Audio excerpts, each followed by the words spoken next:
বাংলাদেশের গণমাধ্যম সম্পর্কে এটা স্মরণ রাখা দরকার যে এটা অন্যান্য যেসব পরিসর আছে সেই পরিসরের সঙ্গে যুক্ত। অথবা আমরা যেই সব স্বাধীনতার কথা বলি, ফ্রিডম অফ অ্যাসেম্বলির কথা বলি, ফ্রিডম অফ স্পিচের কথা বলি, ফ্রিডম অফ পলিটিক্যাল এক্সপ্রেশনের কথা বলি, ফ্রিডম অফ দি মিডিয়ার কথা বলি, সবগুলো কিন্তু একই জায়গা থেকে আসছে। যে কতটা স্বাধীনতা আছে, কতটা মুক্ত হতে পারছে, এটি কিন্তু সমাজ থেকে বিচ্ছিন্ন না। অর্থাৎ সমাজের যে একাধিক যেসব পরিসর আছে, সেটা হয় প্রাতিষ্ঠানিক পরিসর হোক, অপ্রাতিষ্ঠানিক পরিসর হয়, সেইগুলো যখন সুস্থ হবে, সবল হবে, তখন এটা আর সমস্যা হিসেবে থাকবে না। তো যেটা করা দরকার হচ্ছে, মনে হয় যে কোনো দেশের গণমাধ্যমের একাধিক ভূমিকা থাকে, সে একাধিক ভূমিকার মধ্যে একটা ভূমিকা থাকতে পারে হচ্ছে গণমাধ্যম, কিন্তু তার অন্যান্য ভূমিকা থাকে, রাজনৈতিক ভূমিকা থাকে, সামাজিক ভূমিকা থাকে, বা প্রতিষ্ঠানকে সবল করার ভূমিকা থাকে, সেগুলো পালন করতে হবে। সেগুলো পালন করলে সামগ্রিকভাবে মিডিয়া সমাজ থেকে বিচ্ছিন্ন না, মিডিয়া রাষ্ট্র থেকে বিচ্ছিন্ন না। সোশ্যাল মিডিয়া এত সবল হয়ে গেছে বা এত প্রসারিত হয়েছে কারণ তাদের মধ্যে বিচ্ছিন্নতা বোধটা প্রবল। তাহলে সরকারের ওপরও দায়িত্বটা বর্তায় যে আমার এই ব্যবধানটা কমানোর দরকার। সেটা যদি হয় তাহলে অনেক সহজে হবে। বাংলাদেশে আমরা এখন যে সময়টা পার করছি, এখানে ডিজিটাল অ্যান্ড সিভিক স্পেস, অর্থাৎ ডিজিটাল মিডিয়া ব্যবহার করে যেই আমাদের আচরণ, সেখানে যে ধরনের তথ্য আমরা শেয়ার করে থাকি, যে ধরনের তথ্য আমরা পাই, সেসব ক্ষেত্রে আসলে আমাদের কি ধরনের লিটারেসি হলে আমাদের ওই পরিসরে আমরা মুক্তভাবে, নিরাপদভাবে এবং এখনকার যেটি মূল মন্ত্র, যে অন্তর্ভুক্তিমূলক একটি ডিজিটাল অ্যান্ড সিভিক স্পেস আমরা তৈরি করতে পারি, সেটা আসলে এখন বর্তমানে একটি আলোচনার বিষয় হয়ে দাঁড়িয়েছে। এই ডিজিটাল অ্যান্ড সিভিক স্পেস নিয়েই মূলত আজকে আমরা কথা বলবো, এবং এ বিষয়ে কথা বলবো আমরা যার সাথে, তিনি আমাদের সাথে আছেন আফসান চৌধুরী, সাংবাদিক, শিক্ষক, উন্নয়ন বিশেষজ্ঞ। সো ধন্যবাদ আসার জন্য। একটু যদি ডিজিটাল অ্যান্ড সিভিক স্পেস এই বিষয়টার সংজ্ঞাটা, এটা বলতে আসলে আমরা কি বুঝি, একটু যদি বিশদভাবে বলেন। তো আমি ইউনিভার্সিটিতে যেটা আপনি বলছেন digital media and civic space, আমি এটাকে যদি পুরো একটা শব্দের মধ্যে বলি, সোশ্যাল মিডিয়া, যেখানে সামাজিকভাবে, এখানে প্রফেশনাল মিডিয়া থেকে পার্থক্য এই কারণে যে প্রফেশনাল মিডিয়া একটা প্রাতিষ্ঠানিক ভিত্তি থাকে, কিন্তু ডিজিটাল মিডিয়া স্পেসে কিন্তু প্রাতিষ্ঠানিকতা সীমাবদ্ধতা আছে, যে কেউ মিডিয়ার হতে পারে। তো যে এইসব গবেষণা আছে, ইদানিং আমি যে গবেষণাটার সঙ্গে জড়িত, সেই গবেষণাতেও কিন্তু এই বিষয়টাই আসছে। তো এখানে যেটা বোঝা যায় যে এটা আমাদের দেশের দুইটা পরিসর, পৃথিবীর সকল দেশের সকল জায়গাতে দুইটা পরিসর থাকে, প্রাতিষ্ঠানিক পরিসর ও অপ্রাতিষ্ঠানিক পরিসর। আমাদের দেশের অপ্রাতিষ্ঠানিক পরিসরটা অনেক বড়, এমনকি আমাদের অর্থনীতিতেও অপ্রাতিষ্ঠানিক পরিসরই বেশি, প্রায় 70%, অর্থনীতির প্রায় 70%, 65% সরকারি হিসাবে আসে, কিন্তু আমরা যেসব গবেষণা করেছি সেখানে দেখেছি যে আরও বেশি। অর্থাৎ বাংলাদেশ মোটামুটি একটা অপ্রাতিষ্ঠানিক দেশ, এবং তার যে রাষ্ট্র আছে সেটাও অপ্রাতিষ্ঠানিক সেই অর্থে। কিন্তু এই যে ডিজিটাল মিডিয়ার কথা বলা হচ্ছে, এই ডিজিটাল মিডিয়া তো জন্মই হয়েছে অপ্রাতিষ্ঠানিকতা থেকে। অর্থাৎ সিভিক স্পেস বলতে যদি বোঝান আপনি, বোঝানো হবে যে এই যারা এটা অংশগ্রহণ করছে, যারা এর ভোক্তা, সেই ভোক্তাদের যে ডিমান্ড অ্যান্ড সাপ্লাই আছে তার উপরে নির্ভর করছে।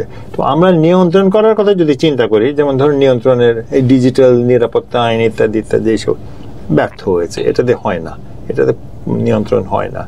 এবং এই অংশগ্রহণমূলক যে মিডিয়া যেটা আপনি বলছেন, সেটা কিন্তু আমরা ভেবে নিচ্ছি যে এইটা নাই, আমরা ভেবেছি। তো ইদানিং এই যে মিডিয়া রিফর্ম কমিশন হয়েছে, সেই সংক্রান্ত কিছু একটি গবেষণার মধ্যে আমরা যে তথ্যগুলো পাচ্ছি, যারা এইসব কাজ করেন তারা হচ্ছে যে এখানে খুব স্বল্প পুঁজি বিনিয়োগ করে একটা মিডিয়ার প্রতিষ্ঠান করা সম্ভব। প্রতিষ্ঠান বলবো না, মিডিয়া একটা ইউনিট করা সম্ভব, এবং তার উপরে কোনো খবরদারিও চলছে না। তা আমাদের দেশে যদি এটাকে মেনে না নেওয়া হয় যে এটা একটা বাস্তবতা, তাহলে এইটার সঙ্গে কোনো আলাপও করা যাবে না।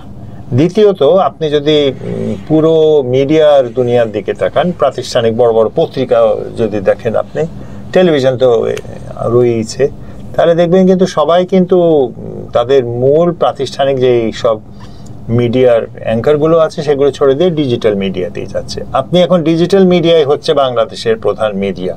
তো এই বাস্তবতাটাকে স্বীকার না করা পর্যন্ত আমার মনে হয় না আমরা খুব সিরিয়াসলি চিন্তা করব। আমরা ওটাকে আটকাবার চেষ্টা করি, এটা খুব বোকামি। এটা একটা অ্যানালগ চিন্তা যে আমরা আটকে দেবো, আইন দিয়ে মামলা করবো। আমার বিরুদ্ধে মামলা হয়েছে, কিন্তু মূলত এটাই হচ্ছে প্রধান মিডিয়া। তো আপনাকে যদি প্রধান মিডিয়া হয় তাহলে আপনার প্রথম স্বীকৃতি দরকার যে এটা প্রধান মিডিয়া। দ্বিতীয়ত এখানে যেভাবে আয় রুজি হয় সেটাকেও আপনাকে জানতে হবে। তো যেই পড়াশোনাটা যেই কাঠামোটা দরকার ডিজিটাল মিডিয়াকে সঙ্গে যোগাযোগ করার জন্য, ইংরেজিতে শব্দটা ভালো, ইন্টারঅ্যাক্ট করার জন্য, সেটা আমাদের দেশে এখনো তৈরি হয়নি। তো সিভিক স্পেস মানে হচ্ছে অংশগ্রহণ। যদি অংশগ্রহণ বলেন তাহলে মনে করেন এখন যদি বাংলাদেশে আপনি বলেন যে পত্রিকার হিসাব, আপনি আজকেই বোধহয় মিডিয়াতে ডেইলি স্টারই একটা খবর এসছে, বেশিরভাগ মানুষ তো পত্রিকা পড়ে না। তো সেই পত্রিকাগুলোই বা টিকে আছে কিনা? আপনি যদি গবেষণায় করেন, আমরা তো যেহেতু গবেষণাটা এটা আমাদের গবেষণার অংশ, আমরা দেখতে পেয়েছি যে প্রায় সবাই কিন্তু তাদের সোশ্যাল মিডিয়া ইউনিটটাকেই সবচেয়ে বেশি ইনভেস্ট করছে। এবং কিছু কিছু মিডিয়া আছে যাদের পত্রিকাগুলো লোকজন খুব একটা পাঠও করে না, কিন্তু তাদের ওই ডিজিটাল যে কন্টেন্ট যেটা আছে সেটা, অতএব কন্টেন্ট যদি বোঝেন আপনি তাহলে কন্টেন্ট সবচেয়ে বেশি। এখন আপনি যে কথাই বলেন না কেন, যে কথাই, সেটা যদি ডিজিটাল মিডিয়ায় না যায়, এটা এর অস্তিত্ব আছে এটা আপনি বলতে পারবেন না।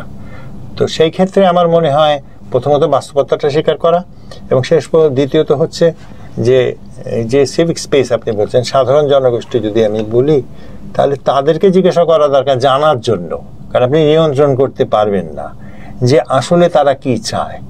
তো আপনি কে, আপনি যখন জিজ্ঞাসা করেন আপনি কে সেটাও নির্ধারণ করেন, আপনি একে নিয়ন্ত্রণ করতে পারবেন না। পৃথিবীর সকল জায়গায় এটা চেষ্টা হয় নিয়ন্ত্রণ করার জন্য, নিয়ন্ত্রণ করা যায় না, এটা নিয়ন্ত্রণ বহির্ভূত। তাহলে আমাদের গোটা এই যে দুনিয়ার যে নির্মাণ পদ্ধতি সেটা নিয়েই ভাবনা করার দরকার হয়েছে। একটা মৌলিক ট্রানজিশন চলছে, পরিবর্তন চলছে, সেই মৌলিক পরিবর্তনের একটা অংশ হিসেবেই ডিজিটাল মিডিয়ার এই বিরাট বিস্ফোরণ। আপনি নিয়ন্ত্রণ করা যায় না বলছেন, নিয়ন্ত্রণ করাটা কিছু কিছু ক্ষেত্রে হয়তোবা প্রয়োজনীয়, আমি আলোচনার খাতিরে বলছি, বা কিছু কিছু ক্ষেত্রে হয়তোবা প্রয়োজনীয় না। চ্যালেঞ্জগুলো কি? আচ্ছা, মানে আমি নিয়ন্ত্রণ করা যায় না বলতে বলছি যে পৃথিবীর কোনো শক্তি নাই এই হাজার হাজার সোশ্যাল মিডিয়া এই ইউনিটগুলোকে বন্ধ করার বা তদারকি করার। বাংলাদেশের তো নাই, আমেরিকারও নাই, এবং ওখানেও ঠিক একই জিনিস হয়। তো অতএব যেহেতু তাদের প্রাতিষ্ঠানিকতার পরিসরটা খুব বড়, তাই জন্য তাদের সমস্যাটা কিছুটা কম। আমাদের যেহেতু প্রাতিষ্ঠানের পরিসর খুব দুর্বল, ছোট, আমরা নিয়ন্ত্রণ কোনটা করতে পারি? আমরা পত্রিকা নিয়ন্ত্রণ করতে পারি। আমার 51 বছর হয়ে গেছে পত্রিকায় নাই, গণমাধ্যমে। আমি এখন মোটামুটি গণমাধ্যম থেকে একটা জায়গা ছাড়া কোথাও লিখিও না। তো সেখানে আমরা তো বিভিন্ন রকম দুনিয়া, আমি তো হট মেটালের দুনিয়া থেকে বড় হয়েছে, কত সহজ ছিল নিয়ন্ত্রণ করা না? এটা বলে এখন আপনি কি নিয়ন্ত্রণ করবেন? আমি যদি ডিজিটাল মিডিয়ার আপনি একটা স্টুডিও বন্ধ করে দেন, ও রাস্তায় গিয়ে দাঁড়িয়ে ব্রডকাস্ট করবে, আপনি যেখানেই যান না কেন এটা করতে পারবেন না। তাহলে আপনার সামগ্রিকভাবে যে সামাজিক যে ডিমান্ড, যেটা সে চাহিদা আছে, সেটাকেই সে মানে মোটামুটি ক্ষুধাটা মিটায়। তো সমাজের যেটা চায় সমাজ সেটা পাবে, ডিজিটাল মিডিয়া সে আছে। আর ডিজিটাল মিডিয়া নিয়ন্ত্রণ কেন করা যায় না? আপনার কাছে যদি একটা স্মার্টফোন, আপনার হাতে একটা স্মার্টফোন আছে, আপনি বেসিক্যালি একটা প্রডিউসার, আপনি বেসিক্যালি ডিরেক্টর একটা হাউসও বলা যেতে পারে। এখন আমার ফোনটা যদি দেখেন, আমি একটু দেখাই আমার ফোনটা, না এটা হলো আপনাকে বোঝানো আছে, এই দেখেন এইটা হলো আমার ফোন, এটা দিয়ে কিচ্ছু করা যাবে না। তো এই যে আমার ফোন আর আপনার ফোনের যে পার্থক্য না, এই হচ্ছে আমাদের গণমাধ্যম সংক্রান্ত নীতি টিতিগুলো এই ফোনের জন্য প্রযোজ্য, এই ফোনের জামানার জন্য প্রযোজ্য। আজকের যে বাস্তবতা আপনার ফোন, সেটার জন্য এগুলো খুব একটা প্রয়োগযোগ্য না। তার মধ্যে কি হবে? দুঃখ কষ্ট হবে, এ হবে, এ হবে, চিৎকার হবে, এ হবে, কিছু মানুষকে ধরপাকড় হবে, এ হবে। শেষ পর্যন্ত গিয়ে সমাজ যেই চাহিদাটা আছে ওটাই প্রতিষ্ঠিত হবে। এবং সেই কারণে আপনার সমাজটাকে মাফ করবেন, সমাজটাকে একটু নিরীক্ষা করা দরকার যে সমাজটা এটা কি। এখন যেই গবেষণাটা করতে গিয়ে আমরা সারা বাংলাদেশের লোকজনদের সঙ্গে যখন কথা বলছিলাম, বিভিন্ন তারা গণমাধ্যম কর্মী, তারা যে কথাটা বলছিলেন যে ভালো জিনিসের বাজার আছে। মানে আপনি মনে করেন একটা পচা সবজি কি কিনবেন? না, কিনবেন না আপনি। তো 100 পচা সবজি দিলেও কোনো লাভ নেই, যদি 5টা ভালো সবজি কেউ দেয় 5টা ভালো সবজি বিক্রি হবে। তো তাহলে ভালো কন্টেন্ট দরকার। তো সেই ভালো কন্টেন্টের সঙ্গে খারাপ কন্টেন্ট থাকবে, পৃথিবীর সকল জায়গাতে এটা হয়। আপনি মনে করেন পর্নোগ্রাফিক কন্টেন্ট, পশ্চিমা দুনিয়ায় পর্নোগ্রাফিক কন্টেন্ট নেই, আমাদের দেশে হয়তো আছে আমি জানি না, কিন্তু পশ্চিমা দুনিয়ায় তো প্রচুর পর্নোগ্রাফিক কন্টেন্ট, কিন্তু সেগুলো তো অত মার্কেটের সঙ্গে করতে পারে না, মার্কেটের সঙ্গে টিকতে পারে না।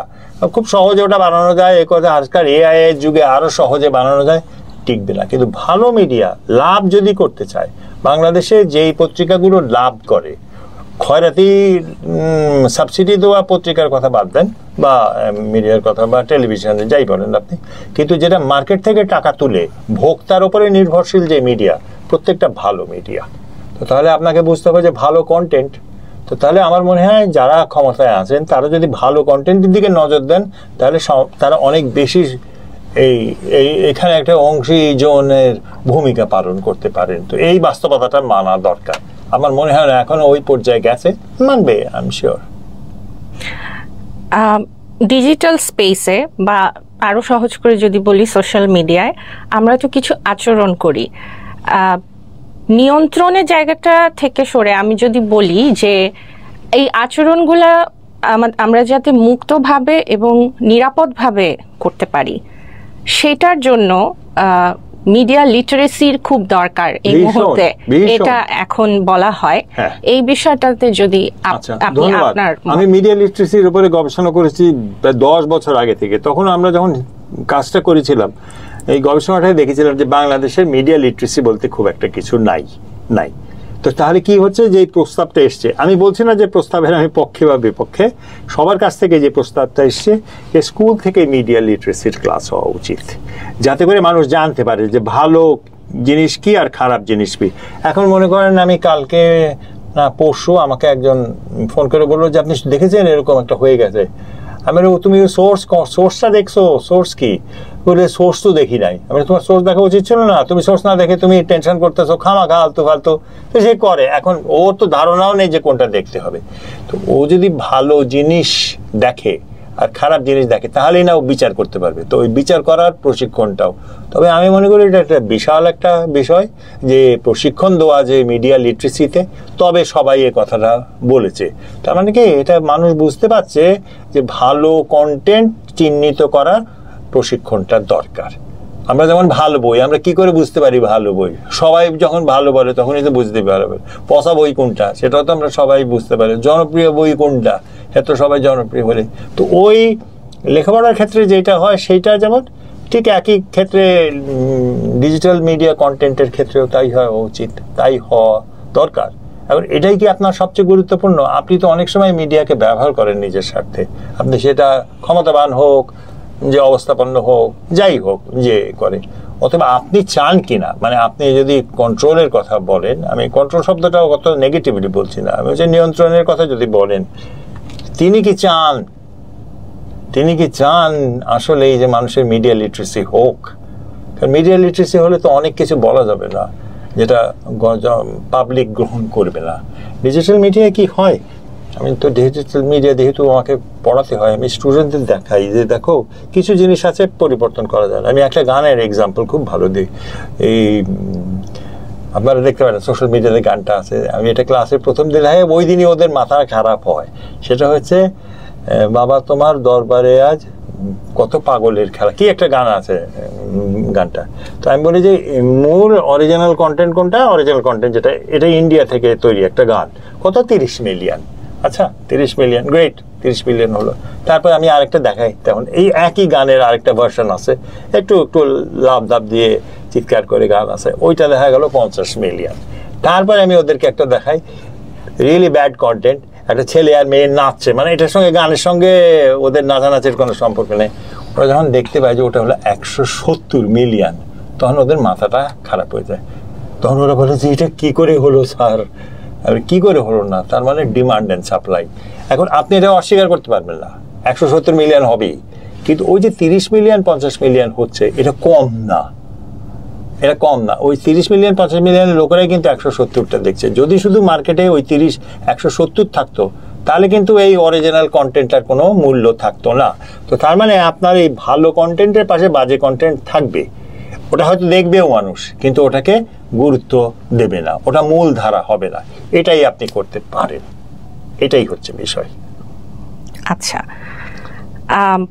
এখানে আমি যদি মানে আপনি ডিমান্ড অ্যান্ড সাপ্লাইয়ের জায়গাটা থেকে বলছেন, আচরণের কথাটাও আপনি এখানে ইনক্লুড করলেন, কিন্তু ডিজিটাল স্পেসটাকে এমপাওয়ার করা বা রেস্ট্রিক্ট করা, এই দুটো ক্ষেত্রে মানে সরকারের যে নীতি, সরকারের বিভিন্ন পদক্ষেপ, মানে কি ধরনের হওয়াটা উচিত, যেহেতু এটা এখন একটা বার্নিং ইস্যু?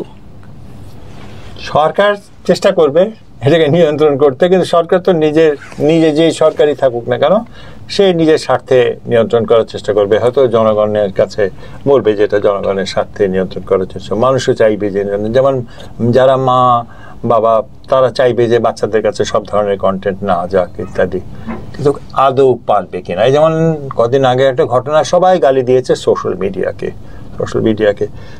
কি হয়েছে, স্মার্টফোন দিয়ে ওই যে একটা বাচ্চা একটা মেয়ে চলে গেছে, একজন বয়স্ক। আমার কাছে যেটা মনে হচ্ছিল, যেহেতু বিষয়টা নিয়ে, অর্থাৎ আমি শিশুদের যৌন নির্যাতন নিয়ে যেহেতু অনেক দিন ধরে কাজ করছি, এটাকে কিভাবে বন্ধ করা যায় বা কমানো যায়, আমরা তো প্রথমেই হচ্ছে যে যার সঙ্গে বাচ্চা মেয়েটা চলে গেছে, ওর 11 বছর বয়স, ও কোনো আইনে ওকে শাস্তি দেওয়া যায় না। এবং আমরা নির্বিচারে সোশ্যাল মিডিয়ায় সমস্ত সুশীল ভদ্রজন আমরা তার ভায়োলেশন করেছি, তার চেহারা দেখিয়েছি, পুলিশ দেখিয়েছে, সবাই দেখিয়েছে, আমাদের কিচ্ছু লাগেনি, আমাদের কিচ্ছু কষ্ট হয়নি। আমরা ওটাকে হাঁ হাঁ বলেছি, খুব খারাপ বলছি, মেয়েটা কত খারাপ ইত্যাদি। আমরা যেটা ভুলে গেছি সেটা হচ্ছে যার সঙ্গে গেছে তার বয়স হচ্ছে 20-এর বেশি, এবং বাংলাদেশের আইনে এটা, যেহেতু আমি যৌন নির্যাতনের প্রতিরোধের জন্য কাজ করে বলছি, ও তো স্ট্যাচুটরি রেপ। ওর কি পুলিশ ওর চেহারাটা দেখিয়েছে? পুলিশই বলেছে যে স্ট্যাচুটরি রেপের জিনিসটা। আপনি একটা 11 বছরের মেয়েকে ভুলিয়ে ভালিয়ে নিয়ে যাওয়াটা খুব সোজা। এইটা কোনো মেয়েটা বলেছেন তার পরিবারে, ওর মা ক্যান্সারের পেশেন্ট। একটা বাড়িতে, আমি অসুস্থ পরিবারের মধ্যে থেকেছি, আমি জানি কি পরিমাণ প্রেশার। একটা 11 বছরের মেয়ে পালিয়ে যাওয়াটা খুব স্বাভাবিক, খুব সহজ। একটা বয়স্ক মানুষ পর্যন্ত পালিয়ে যায়, সেইখানে সেই মেয়েটা কে খারাপ? একজন লিখেছে যে 11 বছরের একটা মেয়ে পরিবারকে ফেলে রেখে চলে গেল, তাকে ভালো বলা তো অসম্ভব। তো ছেলেটা কি করলো সেটার কথা কেন আমরা বললাম না? কেউ বলেনি। সোশ্যাল মিডিয়াকে দেখেন তো, আমরা গিয়ে কন্টেন্টের কথা বলছি, কিন্তু আমরা নিজেরা যখন কথা বলতে যাচ্ছি, আমরা নিজেরা সমস্ত শিশুদের অধিকারটা হরণ করছি। আমি যদি শিশু অধিকার নিয়ে, যেহেতু আমি দীর্ঘদিন কাজ করেছি, শিশু অধিকারের দিক থেকে তো এই ছেলেটাকে অ্যারেস্ট করে অন্তত সরকারের প্রমাণ করা উচিত ছিল যে আইনের একটা বিষয়, এটা কিন্তু আইনের বিষয়। এবং আমার মনে আছে আমি সেন্ট্রাল এশিয়ার একটা দেশে, আমি ওদের শিশু অধিকার নিয়ে ওদের যে ম্যানুয়ালটা হচ্ছিল তৈরি করছিলাম তুর্কমেনিস্তানে। তখন ওরা কিন্তু এই জিনিসটা বলছিল যে এই ভায়োলেশনটা হলে আমাদের এখানে ক্ষমা নেই।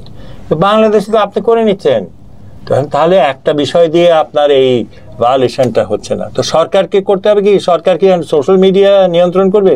পারবে না। কিন্তু সরকার তো অন্তত এই আইনের প্রয়োগটা তো দেখতে পারে। সরকার আইনের প্রয়োগটা দেখলেই না বুঝবে, মানুষের উপর মানুষের আস্থা হবে। এখন যদি রাজনৈতিক কারণে আপনি ডিজিটাল মিডিয়ার প্রয়োগ করতে থাকেন, তাহলে মানুষের যে কোনো ডিজিটাল মিডিয়ার আইনের প্রয়োগের উপরে মানুষের আস্থা কমে যাবে। আপনি যদি আইনে কাউকে বাঁচতে দিচ্ছেন আর কাউকে বাঁচতে দিচ্ছেন না, তাহলে তো আপনার আস্থা কমবেই। আপনি একটা 11 বছরের মেয়েকে নিরাপত্তাটা দিলেন না সোশ্যাল মিডিয়ায়। তারা তো এটা তো ব্লক করে দেওয়া উচিত ছিল, কোনো একটা আইন তো করা উচিত ছিল, কিন্তু করিনি আমরা।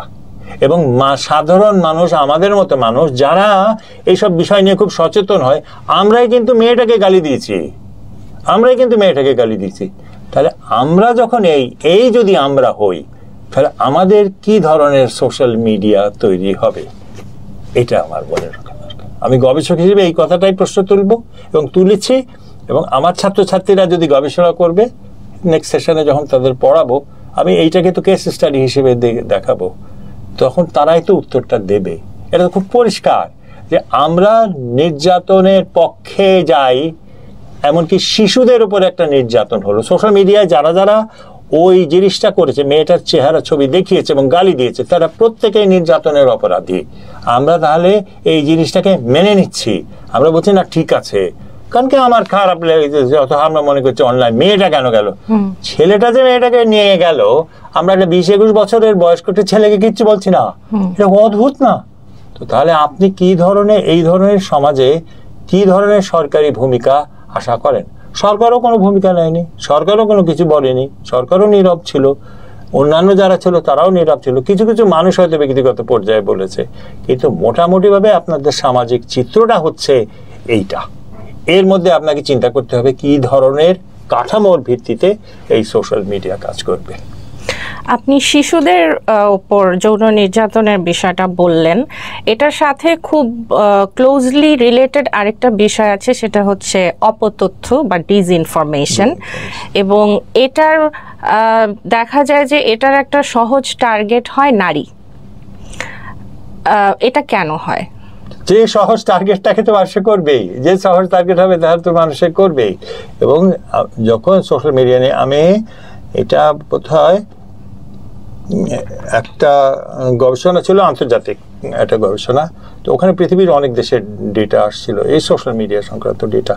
তো তখন ওখানে দেখা যাচ্ছিল যে সব জায়গাতে ওরা, এই আপনি যদি হিসাবটা করেন তাহলে দেখবেন যে সমস্ত জায়গায় যে দুর্বল সেই কিন্তু সবচেয়ে বেশি নির্যাতিত হবে, এটার কোনো দ্বিতীয় কোনো কথা নেই। আমি তো মুক্তিযুদ্ধে নিয়ে গবেষণা করি সারা জীবন, তো সেখানে আমরা দেখেছি 71 সালে যেসব মেয়েরা নির্যাতিত হয়েছে 71 সালে, সেটা হচ্ছে যেখানে ধরুন গ্রামের দিকেই হচ্ছে, গ্রামের দিকেই তো নির্যাতন হয়েছে বেশি, শহরে তো খুব কম হয়েছে সেই তুলনায়, গ্রামের তুলনায়।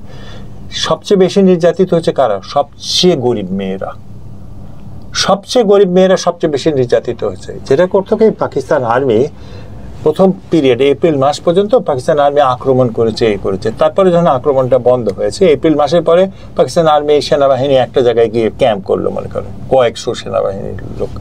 তারপরে তারা যেটা করতো, গ্রামে খবর দিত যে মেয়ে দাও, তখন সেই মেয়ে দেয়া হতো। কেন দেওয়া হতো? এটা খুব স্বাভাবিক, এটাকে খারাপ ভালো মন্দের বিষয় না। নিজেদের মেয়েদেরকে রক্ষা করার জন্য তারা অন্য মেয়েদেরকে দিত, কাদেরকে দিত? দিত সবচেয়ে দুস্থদেরকে। অর্থাৎ 71-এর যে দুস্থ নারী বলি আমরা, মনে রাখা দরকার মধ্যবিত্তের মধ্যেও হয়েছে, ওপরতলার মানুষেরও যৌন নির্যাতন হয়েছে, কিন্তু সবচেয়ে বেশি হয়েছে গরিব মানুষ। আমার গবেষণাতেই যা এসছে যে সবচেয়ে বেশি হয়েছে গরিব মানুষের মেয়েরা। অথবা আমরা সকল ক্ষেত্রেই, এটা যে শুধু যে ফেক নিউজের ক্ষেত্রে বলছি না, আমি সকল ক্ষেত্রেই হয়। তো ফেক নিউজ আলাদা হবে কেন? আপনি যখন দুর্বল আছে তাকেই আপনি করবেন, দুর্বলতার প্রতি আপনার দুর্বলতা রয়েছে খুব বেশি, কারণ ওখানে আপনি আঘাত করতে পারেন, ওর কোনো রিয়াকশন হবে না। জেন্ডার বেসড ডিসইনফরমেশন, এটা নিয়েই আমরা কথা বললাম এখানে। একটু যদি ওভারঅল প্রেস ফ্রিডম এই বিষয়টা নিয়ে যদি কিছুটা বলতেন, প্লাস লিঙ্গভিত্তিক যে সহিংসতাটা তথ্য প্রযুক্তি ব্যবহার করে ওটাকে থামানোর জন্য বা কমানোর জন্য বা পরিবেশটাকে আর একটু নিরাপদ করে আনার জন্য আমাদের করণীয় কি, এটা একটা প্রশ্ন। এরপরে আমি আপনাকে প্রেস ফ্রিডম নিয়ে একটা প্রশ্ন করব।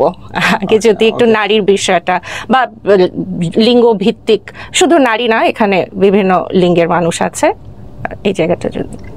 এইটা তো সহজভাবেই এসছে যে এখানে যখন গবেষণাটা ইদানিংকালে যে গবেষণাটা করছি বা জড়িত আছি যেটার জন্য, তাহলে তো খুব পরিষ্কার যে আমরা লিঙ্গভিত্তিক বৈষম্য করি, এবং করি কারণ আমাদের করা সম্ভব। এবং আরেকটা জিনিস মনে রাখবেন যে বৈষম্য যে করে সে কিন্তু সব ক্ষেত্রে সবল না, নিজের ভেতরে যে সাবল্য আছে সেটা না, সে নিজের যে অবস্থান আছে ওটা রক্ষা করার জন্য অন্যদের উপরে সে এই জিনিসটা করে, প্রয়োগটা করে।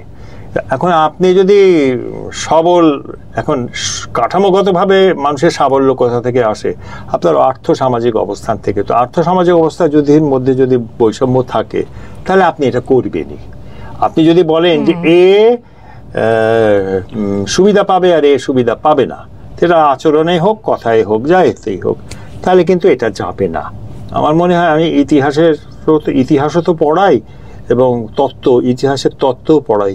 ইতিহাসের তত্ত্বে একটা জিনিস আছে, পৃথিবীতে ভালো মন্দ তত নাই। আমরা ভাবি না যে ভালো লোক, পৃথিবীতে ভালো লোক বেশি নাই, খারাপ লোকও বেশি নাই। পরিস্থিতিতে মানুষ কম বেশি একই রকম ব্যবহারটা করে। অথবা ওই পরিস্থিতিগুলোকে যদি সবার জন্য একটু সমান থাকে না, তাহলে খারাপ ভালো মন্দটা একটু কম হয়। আমরা ওইটার ব্যাপারে আগ্রহী না, আমরা অনেক বেশি নীতি কথা বলতে চাই, অনেক বেশি হ্যাঁ আমি ভালো হব তো ও খারাপ এই করবে। আমার মনে আছে আমি যখন বিবিসির করেসপন্ডেন্ট ছিলেন, একবার খুব বড় একটা রাজনৈতিক নেতাকে জিজ্ঞাসা করেছিলাম, ওটা আমার খুব বড় একটা শিক্ষা, এই জন্যই বলছি যে আচ্ছা আপনার সাথে অন্য রাজনৈতিক দলের, আপনাদের দলের বা রাজনৈতিক দলের তফাৎটা কি? তো যাকে প্রশ্নটা করেছিলাম সে কিছুক্ষণ চিন্তা করেছিল, চিন্তা করে উত্তর দিয়েছিল যে ওরা খারাপ আমরা ভালো। তো আপনার সমীকরণ যদি হয় যে ওরা খারাপ আমরা ভালো, তাহলে এই সমীকরণ তো পৃথিবীতে কোনোদিন চেঞ্জ হবে না। ও তো খালাস হয়ে গেছে। যে খারাপ তার বিরুদ্ধে সবকিছুই করা যায়, যে ভালো তার বিরুদ্ধে কিছুই করা যায় না। এই যে সমাজ কাঠামোটা আমাদের তৈরি হয়েছে, খারাপ ভালো মন্দের সমাজ, সেইখানে বোধহয় যে দুর্বল সে সবসময় খারাপ হবে, তার বিরুদ্ধে যে কোনো আচরণ করা যাবে। সে যদি ক্ষমতাহীন হয় তার বিরুদ্ধে আরো বেশি করে করা যাবে। তো এই জন্য আমার মনে হয় সোশ্যাল মিডিয়াকে, যেহেতু এটা সোসাইটির একটা অংশ, তাকে আপনি সমাজ থেকে বিচ্ছিন্ন করে দেখে কোনো উত্তর পাবেন না। আপনি সমাজ বিশ্লেষণ করলেই সোশ্যাল মিডিয়াটা বোঝা যায়। এই জন্য আমার ছাত্রছাত্রীদেরকে সবসময় বলি যে তোমরা গিয়ে এই কন্টেন্ট দেখে করো না যে কন্টেন্টটা কেন তৈরি হচ্ছে। যেমন ধরুন ব্যবসায়ী এতে পশ্চিমা দুনিয়াতে আপনার যদি কন্টেন্ট আটকান, আপনি দেখবেন যে সোশ্যাল মিডিয়ায় যদি কখনো চান আপনি যে আপনি এইটাতে কিভাবে দেখতে চান, তো কিভাবে দেখতে চান আপনি থাকবে যে রেস্ট্রিক্টেড, ফিল্টার অথবা ওপেন। তাহলে আপনি ক্লিক করবেন রেস্ট্রিক্টেড চান না ফিল্টার চান না ওপেন চান, তো সেইভাবে আপনাকে দেখাবে। তার মানে ও নিশ্চয়ই কোনো একটা জায়গায় ও শিক্ষিত হয়েছে, প্রশিক্ষিত হয়েছে যে আমি কোনভাবে দেখতে চাই। তো আপনাকেও সেই জিনিসটা করতে হবে। আরেকটা জিনিস, এই যে পর্নোগ্রাফির কথাই এবার বলছি, আপনার পর্নোগ্রাফি কনজাম্পশন ইজ লো। পশ্চিমে পর্নোগ্রাফি কনজাম্পশন ইজ লো, কম। কারণ কি এইটা এখন আর ওখানে খায় না। আমাদের দেশে অনেক বেশি হয়তো এটা চালু আছে, কারণ আপনার দেশের নানাভাবে অবস্থানটা ভিন্ন রকম। তো সেই কারণে আমার মনে হয় যে সামাজিক যখন পরিবর্তন হয় তখন এই সমাজে যেগুলো আমরা গ্রহণযোগ্য নয় ততটা, সেগুলোও পরিবর্তন হয়। তো সেই পরিবর্তনটা তো সমাজে হতে হবে, সোশ্যাল মিডিয়া তো সমাজের বাইরে না। অতএব সেই কারণে যেমন ধরেন না, আমার মনে আছে আমাদের মনে করেন আমরা বিবিসিতে আমরা খুব স্বাধীন ছিলাম, যা খুশি বলতে পারতাম, আমাদের বিরুদ্ধে কোনো কিছু বলাও যেত না। কারণ কি আমি তো বাংলাদেশে কারো চাকরি করতাম না, আমার বেতন তো লন্ডনে। লন্ডন যদি কিছু না বলে আমার তো কোনো চিন্তার কারণ নেই। আর লন্ডনের কিছু এসে যায় না বাংলাদেশ সম্পর্কে আমি কি বললাম, বুঝতে পেরেছেন? সমীকরণটা হচ্ছে যে তখন আর সেন্সরশিপ আমার উপর প্রয়োগ করা যায় না। জানি এখন এই ডিজিটাল পরিসরে বা ডিজিটাল অ্যান্ড সিভিক স্পেস বলি, সোশ্যাল মিডিয়া বলি, মানে আমার পুরো আলোচনা থেকে আমি যদি একটু র্যাপ আপ করে আনি যে তিনটা বিষয় আছে, যে তিনটা যদি বলি যে সমস্যা বা প্রবলেমেটিক আচরণ বা বিষয়। একটা হচ্ছে অপতথ্য বা মিস ইনফরমেশন, যেটার সহজ টার্গেট নারী, সেটা আপনি অলরেডি ব্যাখ্যা করেছেন। একটা হচ্ছে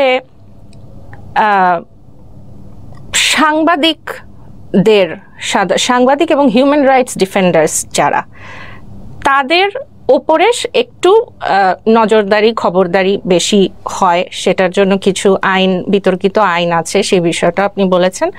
আর ওভারঅল মানুষের মত প্রকাশের যে স্বাধীনতা, ওইটাও আসলে স্বাধীনতা আমি সোশ্যাল মিডিয়ায় কতখানি চর্চা করব সেটা আমার বোঝার জন্য আমার মিডিয়া লিটারেসির দরকার। এখন এই তিনটা এরিয়াকে মানে আপনার ব্যক্তিগত মতামতটাই জানতে চাচ্ছি যে এই তিনটা সমস্যাকে দূর করে একটা healthy digital and civic space ensure করার জন্য মানে কি করণীয় হতে পারে? এই প্রশ্নের উত্তর নাই, কারণ কি হতে পারে আমরা এটা জানি না। তবে আপনি যে কথাটা বলছেন, আপনি সোশ্যাল মিডিয়ার কথা বলছেন, কিন্তু সোশ্যাল মিডিয়া শব্দটার মধ্যে আপনার সূত্রটা রয়েছে সোসাইটি অ্যান্ড মিডিয়া। এখন সোসাইটি আর মিডিয়া, এখন আমি মনে করেন যদি 50-51 বছর আগের সাংবাদিকতার কথা বলি, আমাদের অনেক নিউজ আছে এগুলো আমরা করতে পারতাম না, মানে করতাম না, মাথাতেও আসতো না। তারপর ধরুন মানে যখন 70-80 দশকে আমরা যখন প্রফেশনাল সাংবাদিক হচ্ছি, আমরা আরেক রকম নিউজ করতে পেরেছি। আমার কাছে অনেক সময় নিউজ করার পরে প্রচুর রাজনৈতিকরা তো টেনশনে ভোগেন সবচেয়ে বেশি, না? তারা ডেকে নিয়ে জানে, হ্যাঁ এটা কেন করলেন আপনি, ইত্যাদি করলেন, বা সরকার থেকেও এরকম করে, ইত্যাদি ইত্যাদি। এটা চলতেই থাকবে, এটা পরিবর্তন হবে না। কিন্তু এটা পশ্চিমে কেন ওনা বলে যে স্বাধীন, আমরাও সবসময় উল্লেখ করি যে পশ্চিমে কত স্বাধীন গণমাধ্যম। এর কারণ হচ্ছে পশ্চিমের যে কাঠামো যেগুলো আছে, প্রাতিষ্ঠানিক কাঠামো, আমি এই জিনিসটা বারবার বোঝাই। আমাদের এই দেশটা, রাষ্ট্র যেটা, সেটাই হচ্ছে প্রাতিষ্ঠানিক, ফর্মাল যেটাকে বলে। আর আমাদের দেশের যে সমাজ, সেটা হচ্ছে ইনফর্মাল, সেটা হচ্ছে অপ্রাতিষ্ঠানিক। তো আমাদের দেশের অপ্রাতিষ্ঠানিকতা অনেক বড়, আমাদের দেশের প্রাতিষ্ঠানিকতা খুব ছোট। এই আপনি যেই জায়গায় রাষ্ট্র বলেন, মন্ত্রণালয় বলেন, নিয়ন্ত্রণ বলেন, সব কিছু বলেন, বা পলিটিশিয়ান বলেন, এরা কিন্তু এই প্রাতিষ্ঠানিক স্পেস দিয়েই করছে। আপনি কিন্তু তাকে নিয়ন্ত্রণ করতে পারবেন না, আপনি অপ্রাতিষ্ঠানিক দুনিয়াকে নিয়ন্ত্রণ করতে পারবেন না। আমাদের গণমাধ্যম কিন্তু এই প্রাতিষ্ঠানিকতা থেকে যেহেতু জন্মেছে, ও তারই খবর দেয়, ও অপ্রাতিষ্ঠানিকতাটা চেনেও না, জানেও না। আমরা চিনি, কারণ আমরা তো প্রফেশনাল গবেষক, আমাদের যেতে হয়, আমাদের খবর রাখতে হয়, আমাদের জানতে হয়। তো আমি মনে করি যে বাংলাদেশের যে মৌলিকভাবে পাল্টে গেছে গত 30-40 বছরে, এইটা আমাদের চোখেই পড়ছে না। আমরা এখনো ঢাকা শহরকে নিয়ে বসে আছি, আমরা ভাবি এখানে একটা, মনে করেন এখানে যদি একটা কোনো কিছু ঘটে, একটা অ্যাক্সিডেন্ট হলো, একটা ছোট ঘটনা, একটা ডাস্টবিন উল্টে পড়ে গেল রাস্তার উপরে, কোন পুলিশ কোন কাকে কি মারলো, এটা খবর হয়ে যায়। বাংলাদেশের এই বিশাল বৃহৎ বাংলাদেশে কি হচ্ছে আমরা তার খবর একটা রাখি না, আমরা জানিও না, আমরা ওই পদ্ধতিতে করি না। তার বললে কি, দুইটা গণমাধ্যম তো তৈরি হয়ে গেছে। একটা হচ্ছে কেন্দ্রীয় গণমাধ্যম, যেটাকে আমরা প্রাতিষ্ঠানিক ভদ্রলোকের গণমাধ্যম বলি, যদি ভদ্রলোকের ওই নেগেটিভ সেন্সে না, ভদ্রলোকের পজিটিভ সেন্সে বলছি। আরেকটা হচ্ছে যেটাকে আমরা সাবন্যাশনাল গণমাধ্যম, যেটাকে ডিস্ট্রিক্ট গণমাধ্যম বলে। আপনি যদি সোশ্যাল মিডিয়াতে যান, আপনি দেখবেন গ্রামের নামে খবর। এই আমি কি গ্রামের নাম বলবো, আমি মনে করেন ঝিনাইদহ ডেইলি তো আসে, ঝিনাইদহ তো বড় সড়ো। আমি ঝিনাইদহের একটা গ্রাম, আমি ঝিনাইদহটা বলছি যে একটা স্টুডেন্ট আমার এসেছিল, ফোন করেছিল ঝিনাইদহ থেকে। প্রান্তিক গ্রামেরও মিডিয়া আছে। তাহলে আপনার এই বিশাল বাস্তবতাকে আপনি এ করতে পারছেন না। আপনি নিয়ন্ত্রণ করতে হলে আপনাকে দুইটাই নিয়ন্ত্রণ আপনি আর করতে পারবেন, নিয়ন্ত্রণ করতে পারবেন কেবলমাত্র যেটা আপনার ঘনিষ্ঠ। আর আমার একটা বই বের হয়েছে, একটু দেখাই, এটা কয়েক বছরের, এই media crisis challenges and transition, media in Bangladesh. তো এইখানে আমি গত 20 বছর 25 বছরের লেখা আছে, সেখানে আমরা দেখতে পাই যেটা, যে যেই সব মিডিয়াগুলো সফল হচ্ছে তারা কিন্তু বাজার নির্ভর মিডিয়া, অর্থাৎ ও কিন্তু লাভ করতে এসছে। ও লাভ করতে এসছে বলে মালিকও মনে করে যে সে লাভটা যদি না করতে পারে সে মিডিয়া চালাতে পারবে না। আর যে মালিক আসে এখান থেকে ইনভেস্ট করে টাকাটা, সে কিন্তু ইনভেস্ট করছে এখানে বিক্রি করতে না, লাভ করতে না, সে ইনভেস্ট করছে নিজের নাম কিনতে, দাম কিনতে, প্রভাব কিনতে। আমি যদি খুব বড় অর্থে বলি যে সোশ্যাল ক্যাপিটাল কিনতে। সোশ্যাল ক্যাপিটালটাকে সে প্রয়োগ করে, ব্যবহার করে, সে করে ফাইন্যান্সিয়াল ক্যাপিটাল। এইটাই হচ্ছে বাংলাদেশের মডেল। তো বাংলাদেশের পুঁজিবাদের মডেলটা হচ্ছে, এটাকে আমরা খারাপ অর্থে বলি ক্রোনি ক্যাপিটালিজম, আর আমি বলি একটু ভদ্রভাবে বলি যে নেটওয়ার্ক ক্যাপিটালিজম। এখানে বাজার, আমাদের যে মুক্ত বাজার অর্থনীতি, সেটা তৈরি হয়নি, কিন্তু তার বদলে কিন্তু অর্থনীতি তো তৈরি হয়েছে। সেটা তৈরি হয়েছে এই লাইনবাজি অর্থনীতি। এ ওকে চেনে বলে ব্যবসা দেয়, ওকে চেনে বলে দেয়, প্রতিদিন দেখবেন খবরে এগুলো উঠছে যে ওকে দিয়েছে, এ করে দিয়েছে, এ করে দিয়েছে, সবাই চেনে, বড় লোকরা অন্যকে চেনে, এ করছে। এই অর্থনীতিটা ইনএফিশিয়েন্ট, এই অর্থনীতিটা খুব দক্ষ না, তো খুব সহজে এটা ভেঙে পড়ে, যেটা ভেঙে পড়েছে এখন। তো সেই কারণে আমি মনে করি যে বাজার অর্থনীতি বা বাজার অর্থনীতি বাদ দেন, আপনি যেটা এফিশিয়েন্ট দক্ষ অর্থনীতি চালু না হলে এখানে চলবে না। এখানে আমরা একটা 2006 সালে আমি একটা স্টাডি করেছিলাম মিডিয়ার উপরে, যে কোন কোন মিডিয়াগুলো প্রফিট, ভালো মিডিয়া বলে লোকে। আপনি দেখবেন যে যে মিডিয়াগুলোকে লোকে ভালো বলে সেগুলোই কিন্তু লাভজনক মিডিয়া। ওই যেটা লাভ করে না ওইটার কথা কিছু মানুষ আছে, হয়তো 500 মানুষ আছে, 1000 মানুষ আছে, সে হয়তো তার দলের পত্রিকা এ করে। তো তাহলে আমাদের দেখা যাচ্ছে যে এফিসিয়েন্সির দিক থেকে আমাদের একটু দেখা দরকার। আমি সেন্সরশিপের উপর একটা স্টাডি করে দেখেছিলাম, সেটা যে সবচেয়ে বেশি সেন্সর কিন্তু তারা সরকারকে মনে করে না সেন্সর, কে মনে করে জানেন? মালিক। মালিক হচ্ছে সবচেয়ে বড় সেন্সর। কারণ মালিককে কি সরকার না, মালিক করে কি, মালিক যে টাকাটা বিনিয়োগ করেছে ও তো এটার বদলে আরো তো দাম চায়। সে তো কারো কাছে গিয়ে বলবে দেখেন আপনার কত ভালো ভালো কথা বলেছে, আপনি আমাকে ওই ব্যবসাটা দিয়ে দেন। এটাই তো হচ্ছে মালিকের উদ্দেশ্য। সেই মালিক কি করে ভালো গণমাধ্যম করবে? যে মালিক বলবে যে আচ্ছা আমি এখান থেকে লাভ করব, সেই মালিক ভালো গণমাধ্যম করবে, কারণ সে তো দেখবে যে আচ্ছা পাবলিক এটা চায়। এবং আপনি মনে করেন একটা নায়িকার ছবি দিলেন, একবার দিলেন, দুইবার দিলেন, তিনবার দিলেন, অন্য পত্রিকা দেবে না, দিতে থাকবে। তো 100 পত্রিকা যদি একই নায়িকার ছবি দেয়, কে কিনতে যাবে কোনো পত্রিকা? কিন্তু যে একটা ভালো বিশ্লেষণাত্মক স্টোরি করবে, মানুষ ওইটাই পড়বে, এবং এটা প্রমাণিত। অতএব ভালো গণমাধ্যম দরকার। তো ভালো গণমাধ্যম হলে ভালো বক্তা দরকার। ভালো বক্তা দরকার, একটা হচ্ছে মিডিয়া লিটারেসি, কিন্তু অন্যটা হচ্ছে আপনার সামগ্রিক সমাজের চেহারা চিত্র। সেটা যখন পাল্টাবে তখন আপনার উন্নত গণমাধ্যম আসবে, সেটা সোশ্যাল মিডিয়াই হোক, প্রফেশনাল মিডিয়ায়।